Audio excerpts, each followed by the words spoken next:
Hai semua, kembali lagi bersama gue Ans di pembahasan kalian anime Ishikawa Samatun.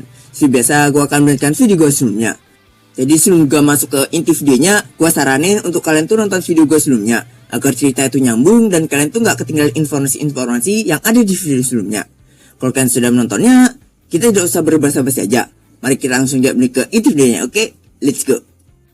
Di ruang permainan setelah rapat bulanan negara aliansi Timur Barat, seperti biasa para perwakilan negara aliansi Timur Barat ini saat ini sedang bersenang-senang di sana. Telah bersama dengan Raja Belfast, Kaisar Regulus, dan Raja Binatang Buas Mismit saat ini itu sedang bermain mahjong. Raja Ksatria Restia dan Raja Rini bermain biliar. Gubernur Utama Rodomea dan Raja Rifurizu menikmati permainan piano Kosuke Nissan sambil makan makanan clear, dan Paus Suci Ramisu dia sedang mendapatkan pencerahan dari Karen Nissan, Moroha Nissan, Suskyo Jisan, dan Karina Nissan. Lalu untuk si Dewi Beban, yaitu si Dewi Alkohol Suika, dia sudah terkapar di lantai dengan botol sake di tangannya. Jadi dia itu nggak ngasih pencerahan gitu ke Paus Suci Ramisu. Dari sisi Toya, Raja Belfast, Kaisar Regulus, dan Raja Binatang Buas Mismit sambil bermain mahjong, Raja Belfast itu bertanya pada Toya mengenai pergerakan Toya belakangan ini yang mulai menginvestigasi Sandora. Begitu juga dengan Kaisar Regulus dan Raja Binatang Buas Mismit. Alasan kenapa mereka itu bertanya seperti itu, karena mereka itu juga melakukan hal sama seperti Toya, yaitu menginvestigasi Sandora. Terutama untuk Kaisar Regulus dan Raja Binatang Buas Mismit. Semenjak Yoronto hancur, terdengar sebuah rumor kalau jumlah pedagang budak itu semakin banyak. Dan berbarengan dengan rumor itu, Kaisar Regulus dan Binatang Buas Mismit itu mendapatkan sebuah laporan mengenai penculikan warga-warga mereka dari sekelompok bandit. Para bandit itu menculik pemuda, wanita, bahkan anak kecil dari negara mereka. Melihat warga-warga mereka itu yang diculik, kedua pimpinan ini pun jadi sangat yakin gitu kalau ini tuh adalah ulahnya para pedagang budak. Lalu alasan kenapa mereka itu mencurigai Sandora itu punya hubungan dengan kejadian ini atau dengan para pedagang budak, karena para pedagang budak ini memiliki hubungannya baik dengan Sandora. Dan terlebih lagi untuk ras makhluk buas itu tuh dijual mahal di Sandora, karena dianggap sebagai budak bertarung gitu. Jadi ya makin curiga gitulah, terutama si Raja Binatang Buas Mismit. Dan ini makin diperparah lagi untuk Raja Binatang Mismit karena negaranya itu berbatasan dengan hutan besar, yang membuat negara itu mudah untuk diinvasi oleh pedagang budak. Akibat perbuatan para pedagang budak ini, ketika pimpinan yaitu Raja Belfast, Kaisar Regulus, dan Raja Binatang Buas Mismit akan sangat senang gitu jika Toya itu mau menghancurkan Sandora. Awalnya Toya menganggap kalau perkataan mereka mengenai menghancurkan Sandora ini hanyalah sebuah gurauan saja, tapi ternyata perkataan mereka itu tidak sepenuhnya gurauan.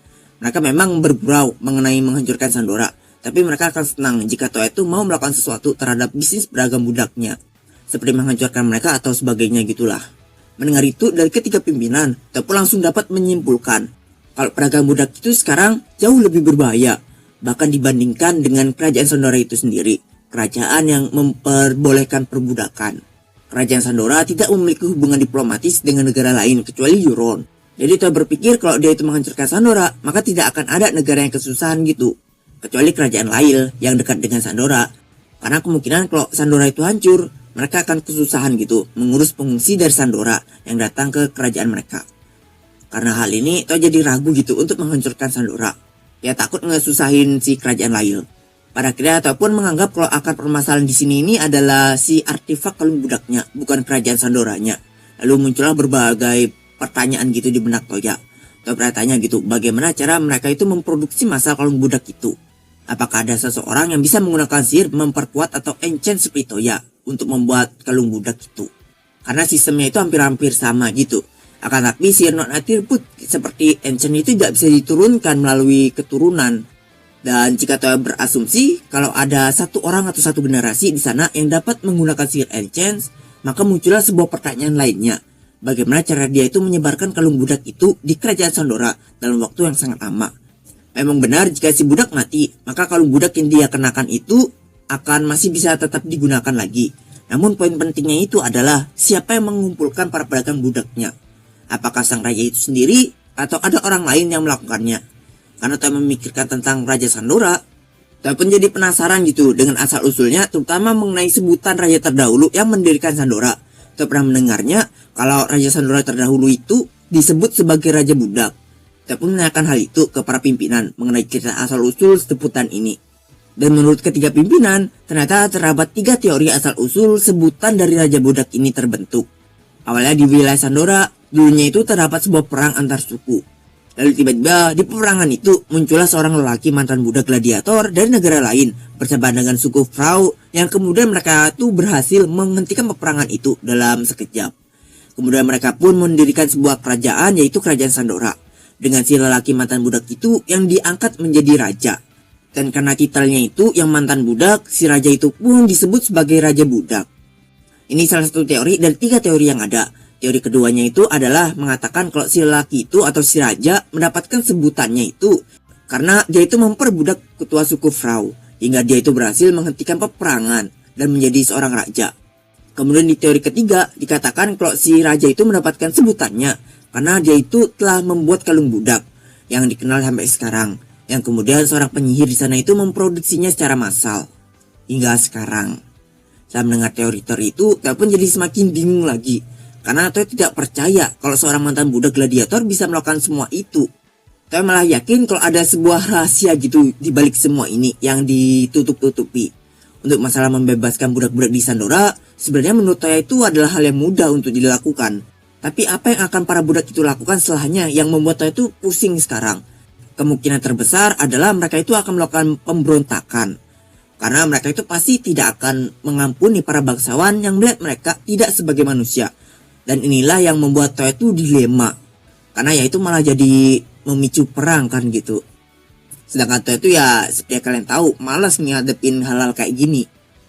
Toya benar-benar bingung di sini apa yang harus Toya lakukan, apalagi mengenai budak-budak yang ditangkap secara ilegal ini dari kerajaan Regulus dan negara Mismit. Apakah Toya itu harus pergi ke Sandora lalu mengatakan ke sang raja untuk membebaskan budak yang dibawa ilegal dari negara lain itu? Akan tapi Toya yakin sang raja itu tidak akan mau melakukannya. Terlebih lagi mereka tidak memiliki hubungan diplomatis apapun dengan negara lain. Jadi walaupun mereka itu terkena sanksi ekonomi karena penolakan ini, tapi karena mereka itu tidak memiliki hubungan dengan negara lain, sanksi ekonomi ini bisa saja tidak berlaku bagi mereka. Dalam segi makanan, para budak di sana itu tidak diperbolehkan makan apapun yang enak. Sebab 2/3 wilayah di sana itu adalah padang pasir, dan sisanya adalah tanah subur. Lalu karena mereka itu tidak memiliki hubungan dengan negara lain, mereka hanya mendapatkan makanan dan yang lainnya itu dari pedagang. Jadi bisa dianggap kalau Sandora ini adalah negara yang benar-benar mengisolasikan diri. Kemudian dia pun kepikiran untuk membuat kapal hitam dan mengarahkan meriamnya itu ke para pedagang budak yang lewat. Namun Toya merasa kalau rencana ini tetap tidak ada gunanya gitu. Karena rasa dilemanya ini, Toya pun jadi menganggap kalau menghancurkan negara itu jauh lebih mudah ketimbang menghancurkan operasi pedagang budak. Untuk sekarang, Toya pun memutuskan untuk menunggu laporan dari Homura, Shizuku, dan Nagi terlebih dahulu, baru membuat keputusan gitu. Lalu di keesokan paginya, hujan pun turun dengan tenang di Brunhild. Para ksatria pada beristirahat dari latihan mereka. Dan di kamar mereka masing-masing, mereka belajar, membaca, dan memperbaiki senjata mereka masing-masing. Sedangkan untuk Toya sendiri, saat ini Toya itu sedang duduk di kursi sambil membaca buku di balkon istana. Kemudian dari kejauhan, Toya pun dapat mendengar lantunan musik Sosuke Nissan. Lantunan musik yang dibawakan oleh Sosuke Nissan ini emang sangat cocok untuk didengarkan pada hujan-hujan seperti sekarang. Tapi Toya yakin pasti tidak akan ada orang yang menikmatinya sambil menari bawa payung dan bersenang-senang gitu di bawah hujan. Karena hujan terus turun, Toya jadi penasaran kapan hujan ini akan berhenti. Toya khawatir kalau sungai di Brunhild itu akan meluap jika hujan ini tidak kunjung berhenti. Toya pun lalu mulai mengandaikan jika saja di dunia baru ini terdapat sesuatu seperti alat peramal cuaca. Dan setelah memikirkan hal itu, Toya pun tiba-tiba mendapatkan sebuah ide untuk mengencet aplikasi ramalan cuaca di HP-nya agar bisa meramalkan cuaca di dunia baru. Toya pun dengan segera langsung menjalankan idenya itu dan mengencet aplikasi ramalan cuaca di HP-nya, lalu mengaktifkan server dan memberikan perintah agar aplikasinya itu melaporkan cuaca dalam 1 minggu ke depan dengan tanda Peiying bersama dengan temperatur atmosfer yang muncul dengan suara tut. Dan ide Toya ini pun berhasil. Aplikasi ramalan cuaca di HP Toya langsung meramalkan kalau hujan di Brunhild itu akan selesai dalam 2 hari mendatang. Karena membicarakan mengenai cuaca, Toya pun jadi teringat kalau dalam 1 bulan ke depan, Brunhild itu akan memasuki musim panas. Dan kalau membicarakan mengenai musim panas, maka ada hubungan erat sama pantai. Di tanah Brunhild memang tidak memiliki pantai, tapi di kepulauan Dungeon milik Brunhild itu ada pantainya yang cocok untuk dinikmati pada musim panas tersebut. Saya yakin rakyatnya itu pasti akan ke sana jika Toya itu berhasil membebaskan mereka dari mara bahaya. dan membuatnya menjadi seperti pantai-pantai yang ada di bumi hingga layak untuk dinikmati. Walaupun sebenarnya Toa itu bisa aja mengusir makhluk sihir di sana dengan memanggil Leviathan sebagai penjaga pulau. Tapi hewan-hewan seperti ubur-ubur dan sejenisnya itu akan tetap ada. Jadi Toa harus memikirkan hal itu dulu. Ide membuat pantai untuk musim panas ini membuat Toa itu sangat tertarik untuk melakukannya. Karena dengan adanya pantai, kedai makanan, dan yang lainnya itu semuanya akan terlihat seperti festival. Begitu yang membicarakan tentang festival, Toa pun mulai kepikiran lagi kalau di negaranya itu tidak memiliki festival sama sekali. Apalagi Brunhild belum genap setahun semenjak didirikan. Selain itu, tahun baru juga sudah lewat dan dunia baru ini tidak ada yang namanya kuil Shinto. Jadi Toa dan Lana itu belum membuat festival apapun sama sekali. Memang tidak ada masalah untuk Toa itu membuat sebuah festival bergaya Jepang. Akan tapi jika membahas tentang kuil Shinto, maka makanan dewa itu akan sangat dibutuhkan gitu. Lalu kalau Toa ditanya siapa Toa yang akan sembah, maka Toa pasti akan menjawab dewa dunia lah yang Toa sembah. Jadi Toa pun ingin membuat kuil Shinto dengan dewa dunia sebagai dewa yang disembah. Cuman Toa merasa gak enak gitu jika Toa itu membuat kuil untuk dewa dunia tanpa sepengetahuannya. Meskipun Toa yakin dewa dunia tidak akan marah, tapi Toa tetap merasa kalau Toa itu harus meminta izin terlebih dahulu jika Toa itu memang ingin melakukannya. Dan kalau untuk dewa biasa lainnya, mereka itu udah ada banyak di Brunhild. Bahkan mereka itu berkeliaran seenak jidat mereka di Brunhild. Jadi Toa merasa tidak perlu membuat kuil untuk mereka. Toa di sini itu nggak respect sama dewa-dewa lainnya, terutama yang tinggal di negaranya itu ya karena mereka itu kerjaannya cuma bersenang-senang doang. Contohnya ya di Dewi Alkohol Suika yang minum, tepar, tidur, bangun, minum, tepar, tidur, dan sebagainya terus seperti itu. Begitu Toa memikirkan perilaku Suika, kepala Toa pun langsung jadi pusing gitu. Kemudian HP Toa pun bergetar karena ada panggilan masuk. Toa lalu melihat siapa yang menelponnya, dan setelah melihatnya, ternyata yang menelponnya itu adalah Homura. Toa pun mengangkat telepon Homura itu, dan terdengarlah suara Homura yang sedang panik. Toa pun menyuruhnya untuk tenang, supaya Toa itu bisa mengerti dengan apa yang mau dia katakan.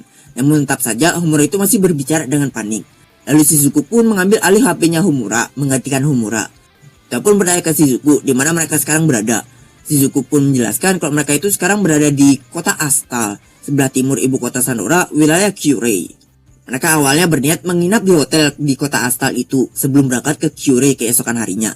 Tapi mereka menemukan sebuah kejadian gitu yang aneh di kota Astal, yang dimana mereka itu menemukan kalau warga kota di sana itu semuanya itu telah mati. Sontak yang mendengar itu pun langsung terkejut. Shizuku lalu melanjutkannya lagi bahwa kejadian aneh di balik kematian mereka ini itu tuh berkaitan dengan monster kristal yang tiba-tiba itu tumbuh dari tubuh para warga. Yang tak lama kemudian setelah monster kristal itu tumbuh dari tubuh warga itu, mereka itu mati mengering. Yang Shizuku sini berpendapat kalau monster kristal yang tumbuh di tubuh para warga itu telah menghisap semua cairan para warga hingga mereka itu mati kering. Ataupun kebingungan dengan informasi yang diberikan Shizuku ini. Karena ini baru pertama kalinya terjadi kasus seperti ini yang berhubungan dengan monster kristal. Jika memang ini adalah sebuah virus, maka ketiga gadis itu sekarang dalam bahaya. Toa pun menanyakan keadaan mereka. Dan Shizuku pun menjawab kalau keadaannya dan Homura itu baik-baik saja, kecuali Nagi yang badannya itu merasa tidak enak. Setelah mendengar itu, Toa pun dengan segera langsung menyuruh mereka untuk pergi sejauh mungkin dari kota itu sekarang juga. Lalu diam di suatu tempat sampai Toa itu menyebut mereka. Shizuku pun menuruti perintah dari Toya itu. Lalu panggilan pun terhenti. Toa pun kemudian membuka peta dan memproyeksikan kota Astal untuk mencari warga-warga yang masih hidup. Dan Toa pun menemukan 3 titik yang bergerak dari sudut kota. Yang di sini Toa itu yakin kalau ketiga titik itu adalah Homura, Shizuku, dan Nagi. Dan mereka bertiga tidak ada satupun warga yang masih hidup. Mereka benar-benar sudah mati. Toa pun bertanya-tanya apa yang sebenarnya sudah terjadi di sana. Lalu Toa memanggil Flora untuk memintanya untuk menyiapkan ruangan karantina untuk mencegah penyakit menular dan alat-alat kesehatan. Selain itu, Toa meminta Atlantika atau Tika untuk membantu Flora memeriksa ketiga gadis itu nanti. Dan sebelum Toa pergi menjemput ketiga gadis itu, Toa menjelaskan situasi ini ke Tsubaki sebagai atasan ketiga gadis itu. Lalu Toa pun membuka gate-nya ke runtuhan Babylon di Sandora. Kemudian dari sana Toa pun terbang dengan fly dengan sangat cepat menuju ke lokasi ketiga gadis itu berada. Dan iya, segitu dulu untuk video kali ini. Jika gue ada salah kata atau informasi, bisa dibenarkan aja di kolom komentar. Jika kalian suka video ini, bisa di like dan jangan lupa subscribe-nya. Oke, see you next video and... Okay, 3, 2, 1. 好き好き。See you! No, no, no, no, no, no, you're not saying it.